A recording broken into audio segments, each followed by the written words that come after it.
Welcome to Story Time!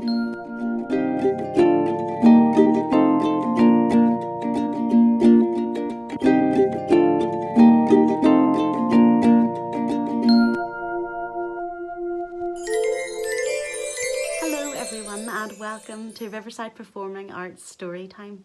Today I am extra delighted to be reading for you because I am going to share my book that I wrote just last year, especially for children going through our current circumstances. This is for all the children to say well done on being so brave and inspiring the rest of us. So this book today is especially for you. It's called Happy Harry's World Turns Upside Down by Nicola Ferris. Once upon a time, there lived a happy little boy. And when he laughed or shared his toys, he was full of joy. His name was Happy Harry, and everyone could see. When he was with his friends, he was happy as could be. Each day he'd stretch and jump out of bed. "Good morning, world," he always said. Excited for a new day, he'd do a little spin, with sleepy eyes, tousled hair, and a smile above his chin. He'd open his curtains, look through the window, and check for someone he'd know. Next door's dog Daisy, postman Phil, or Fudge, the cat on the windowsill. After breakfast, he'd walk to school, even when it rained. Jumping in puddles was really cool, but it left his uniform stained. Once in class, he forgot about toys. The room was filled with lots of noise.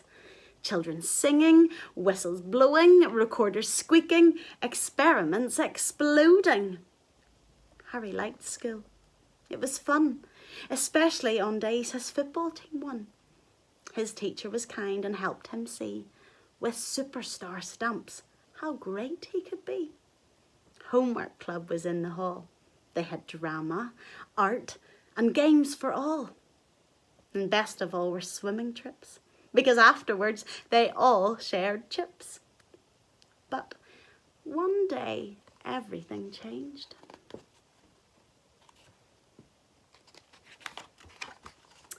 That was the day when Harry's world turned upside down.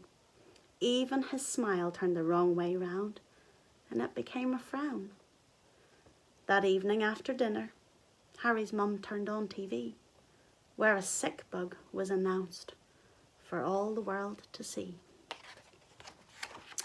The next day in the playground, Harry wanted to stay and play, but his mum told him sadly, "Harry, I'm sorry, not today." Everyone seemed sad as they waved and said goodbye. Boys and girls, even mums and dads, were trying not to cry.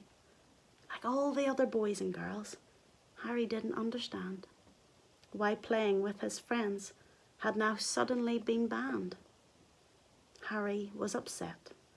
School at home did not sound fun. He'd have no friends to play with, and now his teacher was his mum. "But Mummy, we aren't sick. Why can't we go out and play?" "To keep you safe and well," she said. "It's inside we must stay."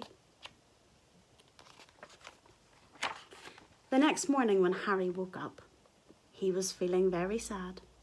He didn't like this sick bug and told his mum that it was bad. "It's not good morning, world," he grumbled, getting out of bed. "I'm not happy, Harry. I'm very sad," he said. He opened his curtains and looked through the window to check for someone he'd know. Next door's dog Daisy, postman Phil, or Fudge, the cat on the windowsill. But this time when he looked out, the world seemed fast asleep. Nothing moving, no planes flying, no cars going beep beep. Harry's world looked different now that it was upside down. His school was shut, the park was shut, the shops were shut in town. He sat beside his window with some crayons that he had. He drew pictures about happy times and things that made him sad.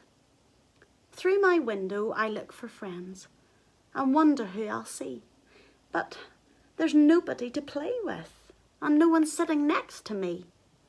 Each day he'd make up games and play with all his toys. But he missed recorders squeaking and all the classroom noise.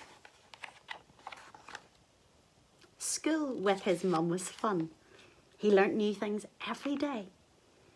Some days they built dens or made models out of clay. His mum heard about some children drawing pictures of a rainbow. They'd colour it or paint it and put it in their window.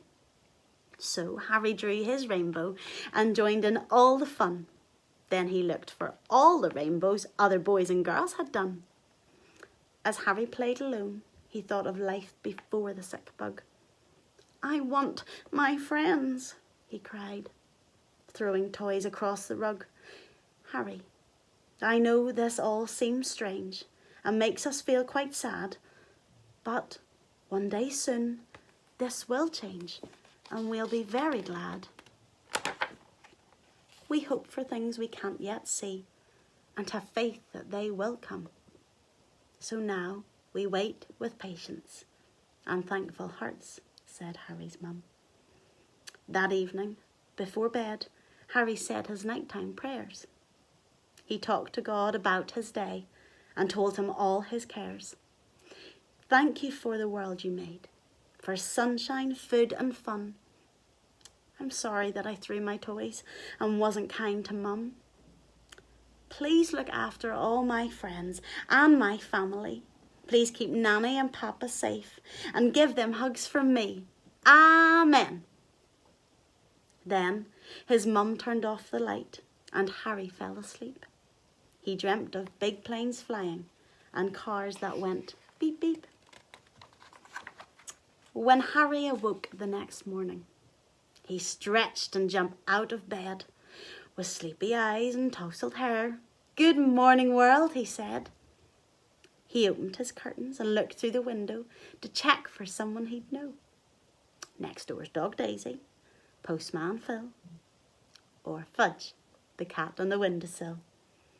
But this time when he looked out, something suddenly caught his eye. Lots of glistening colours in stripes across the sky. "Look," said Harry's mum, "a rainbow shining through the rain.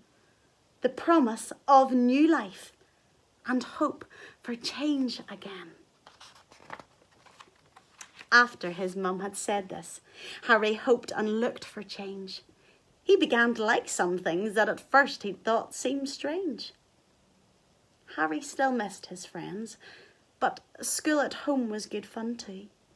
He made a list of things he liked and new things he could do. "I've learned to ride my bike myself and tell jokes to make Mum laugh. I like gardening and baking and splashing in the bath." On Thursday nights at their front doors, people clapped their hands, thanking doctors, nurses and carers. Harry banged his pots and pans. One day, as Harry played inside building a new den, his mum got in and told him, "You can go to school again." She explained to him that school had changed and how there'd been new rules. But now that things were safer, they could open up some schools. On Harry's first day back at school, he jumped in puddles on the way. With a great big smile, he said to his mum, "I can see my friends, hooray!" Harry's teacher was extra kind and let them play all day. They took turns sharing stories. Everyone had lots to say. Then they made a rainbow to display upon the wall, so no one would forget how the world changed for them all. Harry was happy walking home, with a smile upon his face. His world felt the right way up, now things were back in place. After school, he saw Nanny and Papa and hugged them really tight. They ate their dinner together and then they said good night. Then climbing into bed, Harry saw his picture in the window. He closed his eyes and fell asleep naming colours of the rainbow. Red, orange, yellow, green, blue, indigo, violet. Once upon a time, there lived a happy little boy. And when he laughed or shared his toys, he was full of joy. His name was Happy Harry, and everyone could see the hope that came with rainbows and how different a life could be. The end. Well, I hope you enjoyed today's story. And maybe there are things about Harry's story that seem just like yours. Maybe during this time when we have been in lockdown, maybe you have felt like your world's turned a little bit upside down. But this week, I want you to know that you're not alone. That boys and girls all over the world might be feeling just like you. And that's really important to know. But also, I want to set you a few challenges this week. In the story, Harry makes lists of new things that he can do and things that he can celebrate about lockdown because he's discovered he has new talents and he's tried new things. So maybe this week you could make a list of things you like. Maybe that's baking. I've been baking this week. Maybe if you haven't tried baking, you could try baking this week. Maybe it's exercises like skipping or running. And Harry also made a list of new things that he could do. So Harry learned to ride his bike himself, and he also learned to grow things. He likes gardening. Maybe you've been gardening or doing things like that. Or if you're a little bit older, maybe you could write a journal or do a scrapbook of lockdown memories, and you could sellotape or glue in little bits of plants or flowers that you've been growing, or photographs that you've taken, or making lists of the new things that you could do. There's lots of ideas and lots of things that Harry did. He drew pictures of rainbows and put them in the window. He built dens, which is always so much fun. But there are lots of things that we have been able to do during lockdown that are really good and really fun. And it's important to remember all those really good things right now. And the other thing that Harry did at the very end of his day was he prayed and he told God his cares. So maybe you could try that. However you're feeling, it's really good to talk to an adult and let them know too. They might be feeling the same way. And it's really special that we can actually tell people how we feel on good days and bad days. But I hope this week is a really extra special good week for you. And I hope that some of what Harry has gone through will help you in your week. Maybe even give you some ideas about new things you could try. We'd love to hear from you. And in the meantime, take care. Bye-bye.